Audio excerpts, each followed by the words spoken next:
Well, I'm not sure if you've heard of New Testament theologian NT Wright. He's a prominent theologian. He's held a variety of both academic and chaplaincy posts at Oxford, Cambridge in the UK, and McGill University in Montreal.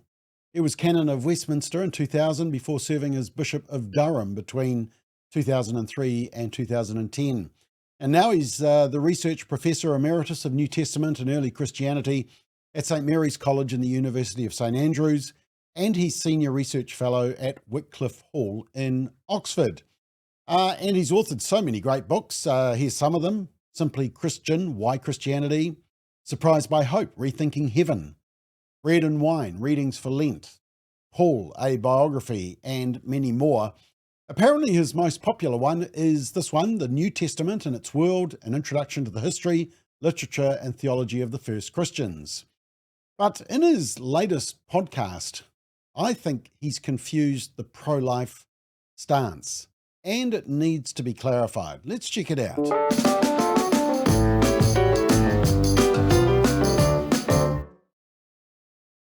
So according to the podcast explainer, it says, this week on the Ask NT Wright Anything, Tom Wright and Mike Bird, so NT Wright is Tom Wright, and the host Mike Bird address challenging theological and ethical questions. They discuss the Christian approach to abortion, emphasizing compassion, nuance, and the sanctity of life. So let's have a listen, and firstly to the actual question that was asked. And this is the topic: why should Christians defend life from the moment of conception? Why should Christians oppose abortion and stand up for the protection of unborn life? As a Christian, I was taught that abortion is a sin, regardless of the stage of pregnancy, because it violates the fifth commandment: you shall not murder. But here is my struggle. Although I have heard this argumentation many times, it somehow doesn't feel intuitive to me. Why do we believe that it is murder to abort, especially at an early stage of pregnancy when the fetus is not even formed, the heart is not beating yet, etc.? It seems very abstract to me to say that from the moment of conception, when only two cells have met, there is life. That is just as valuable as any human being on earth. As a student, I am sometimes confronted with this issue, for example, when I come across demonstrations for women's rights on campus. And I always find it difficult because I know that as a Christian, I should be against abortion. But as I said, I often don't feel that intuitively. Also, there are these difficult ethical questions, such as what about cases where the pregnancy is a result of rape, or cases where a decision has to be made whether the mother or the unborn child should be saved. I would be grateful if you could help me to better understand the Christian reasoning on this issue. Well, I would immediately raise a red flag about the question and go back for clarification on the question to the person asking it. You see, when they say about exceptions for rape and incest, here's a simple response. Simply say, okay, so if we were to allow for abortions for rape and for incest, let's park that, you'll support outlawing all other abortions? Now, of course, the response to that is very revealing. For pro-abortion people, the answer is no. They want abortion at any time for any reason. A woman's right, reproductive freedom, the right to choose. The rape and incest issue, which accounts for about 0.2% of all abortions, is simply a manipulation of the debate by elevating the exceptional and difficult scenarios. And having interviewed people who have been the result of rape but are pro-life as can be, shows just how disingenuous that argument is when being used by pro-abortionists. There's also the hint in the question line that maybe abortion is bad, but only late-term abortion. And a woman who is only early in her pregnancy, 4 to 7 weeks maybe, isn't actually carrying a human life. But let's give the benefit of the doubt. Here is a pro-life person struggling with the difficult scenarios. So on to the response of theologian NT Wright. And Tom, I think we have to agree this is a difficult issue. There's a whole bunch of ethical things we've got to kind of navigate our way around. It's not a black and white issue, because you do have things like ectopic pregnancies, and what do you do in cases of incest that leads to pregnancy and stuff like that. So Tom, do you have anything you want to share with Sarah? Yeah, yeah. It is obviously hugely sensitive and difficult. And I know it's become a political hot potato as well as an ethical hot potato, particularly in America for some reason. I suspect this partly has to do with the fact that in the 50s, 60s, and 70s, when the so-called sexual revolution was happening and people were casting off older restraint, many people said, well, it doesn't matter if we have sex outside marriage, because if we conceive a child, we can always have an abortion. In other words, the reaction against abortion was partly to do with the reaction against people having sex with multiple partners whenever they wanted and not caring, because we can always sort that out with an abortion, can't we? And I think many people, including many devout Christians, from then on just thought, oh, abortion, that's to do with the breakdown of family standards, with the breakdown of traditional Christian values as a whole. It became a symbol of that amoral society that was suddenly springing up, particularly in the 60s. Now, I understand that reaction. But then when it's presented as you are murdering an unborn child, I think we do have to be very, very careful. Okay, this is not going at all well. I mean, he says political hot potato, ethical hot potato, particularly in America. No, it's been a biblical issue affecting all humanity since the beginning of time. Thou shalt not murder. It's a human life.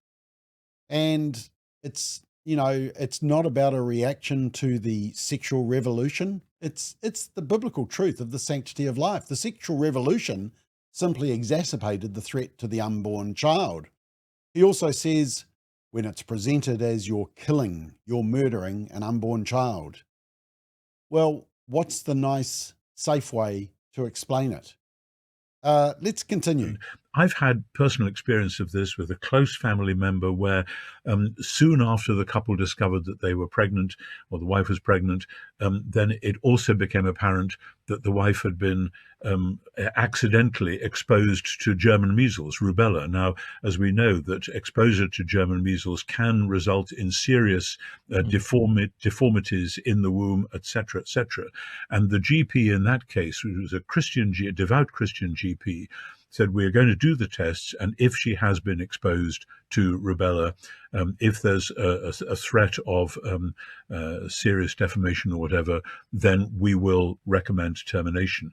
And I remember my heart in my mouth when I heard that and thinking, do I really agree with that? But at the time, it was absolutely clear for the mental health, never mind anything else, of the mother and the potential father as well, that this was the way to go. In fact, all was well.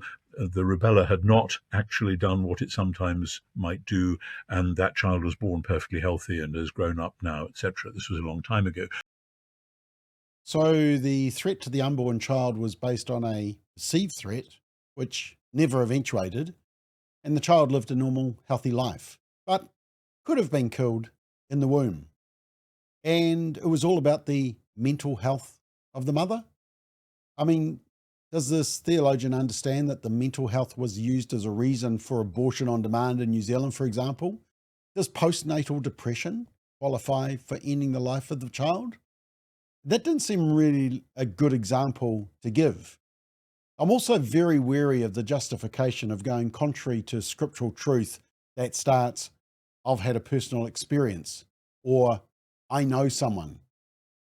We're all sinners. We're all saved by the grace of God when we ask for it, but knowing people who have committed sin and struggled with it is not a license to justify that sin. That is, in fact, why many churches have lost their way and the deconstruction movement has flourished. Because when you dig deeper, they're actually just rejecting biblical truth. Anyway, it continues. That made me very sensitive about the fact that there are many cases where it is about the mother's health versus the health of the child or whatever.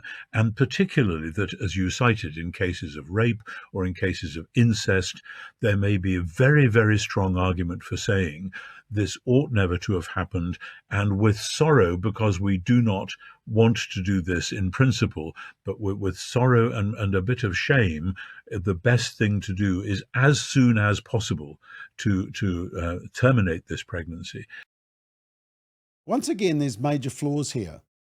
In cases where the life of the mother is at risk, my understanding is that in every jurisdiction around the world, they would prioritise the life of the mother in those situations. But then he says, with sorrow, because we do not want to do this in principle, but with sorrow and a bit of shame, the best thing to do as soon as possible is to terminate this pregnancy. I mean, he's saying we do not want to do this with sorrow, with shame. Well, do you know why? It's because killing a life gives you that, rightly so. The admission that it is wrong is in the attempt to justify it. It's quite astounding. Well, let's see if this gets any better. And the good news is it does, because he reverts to a traditional and biblical understanding of the humanity, the unborn child. Now, I've seen the debates. I've read books about the debates as to at what point it's okay or at what point it becomes not okay.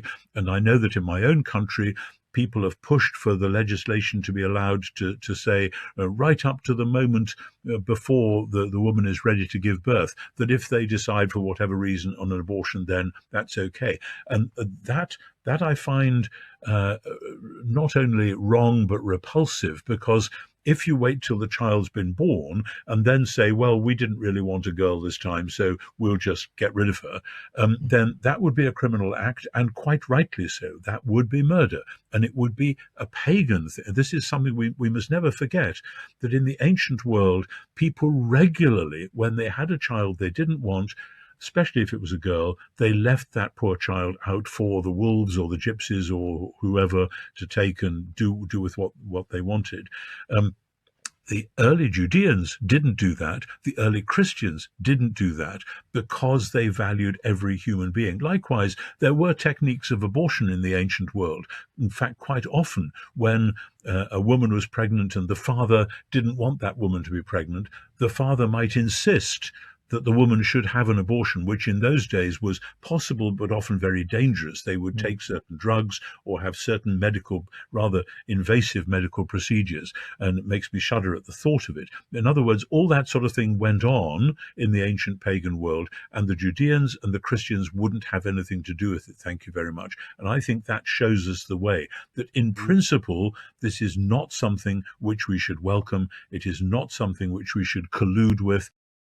Okay, that's good. We're back to a biblical understanding.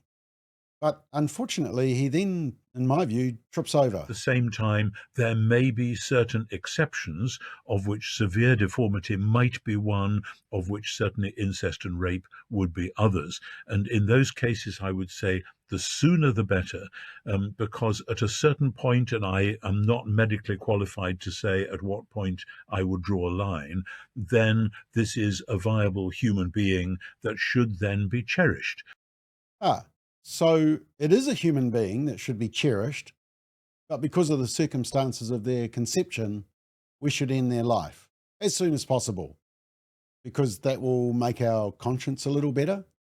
We won't be able to see the ultrasound, which will screen the existence of their humanity in a very physical way that can't be denied. Okay, let's continue. And I know from experience with my own children before they were born of being aware that they were aware in the womb of noises, of pressure, of all sorts of things.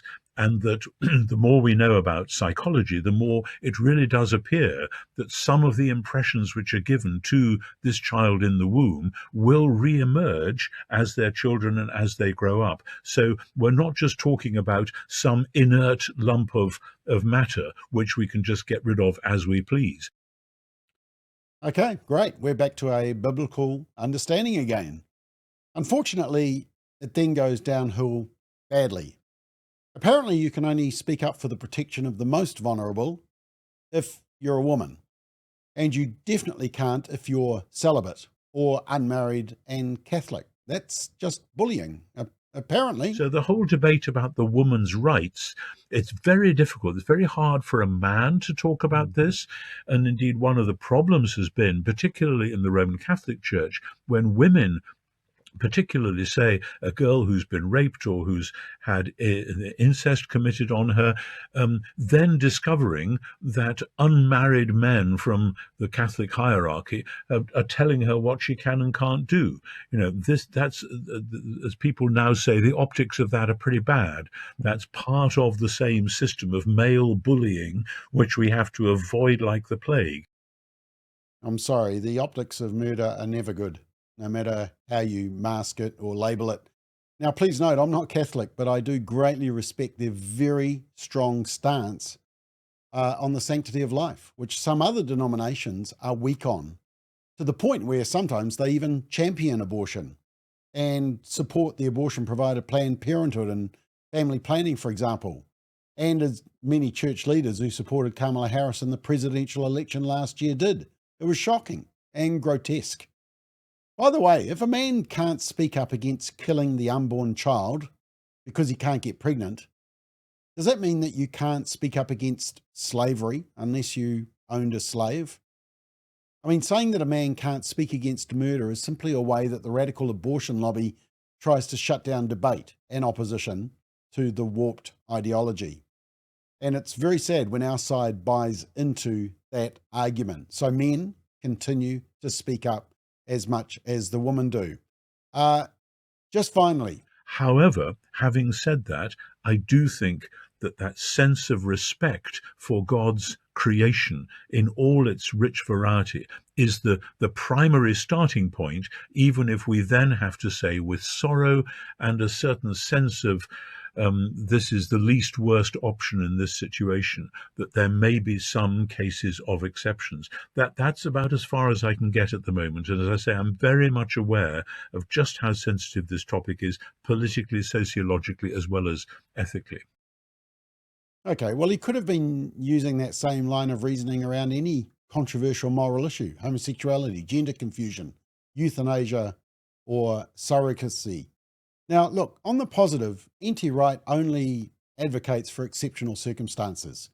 He expresses appropriate pastoral concern for women who have been a victim of rape or incest, rightly so, the pastoral care. He acknowledges that any viable human being should not be aborted, but then he says he's not medically qualified enough to know when to draw the line. And speaking of that line, it's actually been a question we asked Jacinda Ardern during the abortion debate, and she refused to answer. It was this open letter signed by women who had had abortions, and they asked, when does life begin? Because if we can't answer that question, we may be unintentionally ending a human life. But pro-abortionists don't want to answer that question because it shows the weakness of their argument. Now, when Jacinda Ardern's radical abortion bill went through Parliament in 2020, we specifically tackled these tough questions that NT Wright, in my view, has stumbled to answer. And we did it in our submission guide. And let me just read just a couple of extracts. It says, what about cases of pregnancy resulting from rape or incest, or where there are fetal abnormalities? We say extreme violence has been committed against any woman pregnant from rape or incest. They deserve to be treated with compassion and given enormous support and care. However, the circumstances of the baby's conception change nothing about the baby herself or the violent nature of abortion. So often when this issue is raised, people refer to the unborn child as if she is an extension of the rapist or his vile act, completely forgetting that in actual fact the child is her own unique person, quite independently of the tragic circumstances of her conception. The child is just as much an extension of the mother. Adding abortion after rape simply adds violence to violence, creating a second victim of the rapist, the unborn child. Many women who have kept a child conceived in rape tell a common story of finding a silver lining of love in an otherwise very dark situation. Women who keep their babies also avoid the serious psychological risks associated with abortion, which, according to some experts, could be amplified even further when added to the already horrific trauma of sexual assault. And then what about cases of fetal abnormalities? And we said, aborting a child because of possible abnormality is nothing less than blatant discrimination against people with disabilities. When reflecting on this argument, we need to tear aside the veil of prejudice that drives the notion that it is somehow kinder to kill a person with a disability or a disease before she is born than to let her live in that condition. Shockingly, the types of disabilities included by pro-abortionists in the list of purportedly good reasons for an abortion range from the truly severe to relatively minor. The latter part of the list grows lengthier every year. Abortion is becoming a search and destroy method for eliminating less than perfect people. In jurisdictions which have decriminalised abortion, China, Vietnam, Canada, and 2 states in Australia, gestational time limits for disability selective abortions have been removed, and abortion for babies with disabilities is available right up to birth. That's the case in New Zealand now too.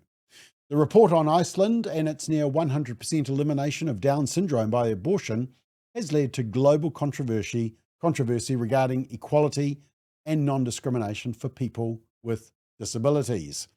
Now, this is where NT Wright should have started and finished. But then I would show the testimonies of these 2 amazing women from New Zealand, and I want to show you these clips. And they formed part of our campaign against radical abortion laws.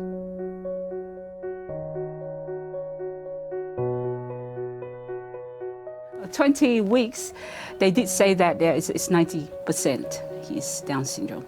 And then they give the option that, we can actually go through abortion. We can, given that, there's a lot of limitation, you're going to have difficulties, looking after this child because of the limitation, not only health-wise, but also physical-wise. When they told that, it was just non-negotiable.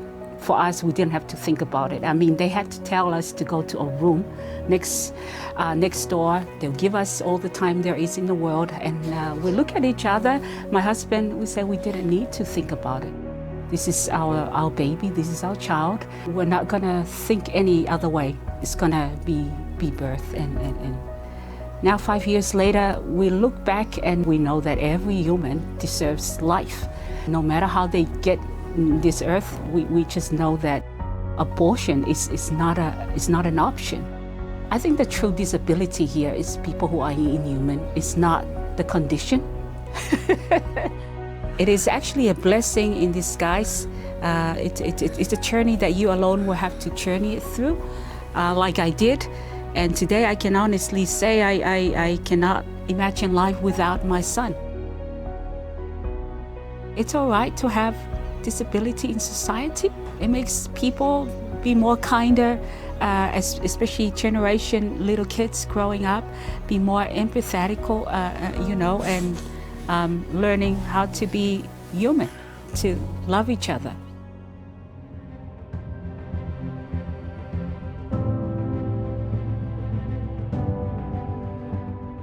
I was conceived in 1974, December 1974, by a young mum. And, okay, I just need a minute.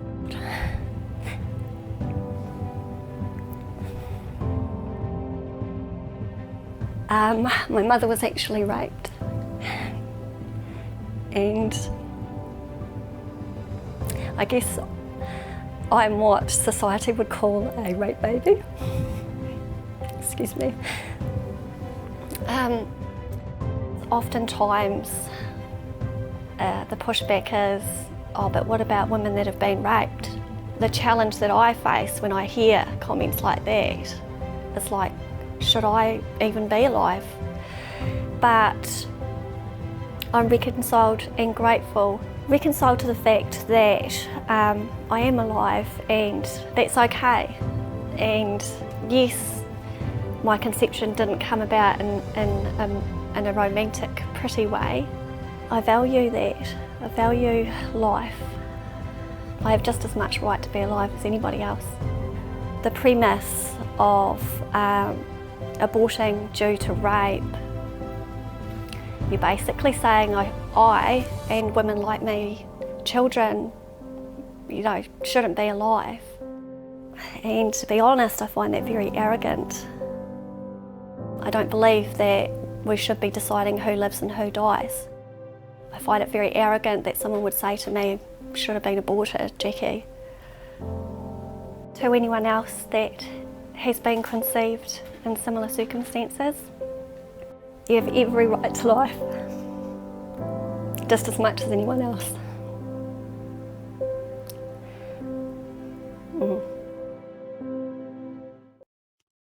Yeah, I'm just hoping NT Wright just had a bad day when he recorded that podcast. What's noticeably absent for me, for a biblical scholar, is any reference to Scripture. Psalm 139, you formed my inward parts, you knitted me together in my mother's womb. Jeremiah 1, before I formed you in the womb, I knew you. Proverbs 6, hands that shed innocent blood. Exodus 20, you shall not murder. Luke 1, the story of when Elizabeth heard the greeting of Mary and her baby leapt in her womb. You see, we believe every human being, even the child in the womb, has the right to life. The unborn child has a fundamental human right and should be legally protected. We love both the mother and her unborn child. Let's work together to make abortion unthinkable.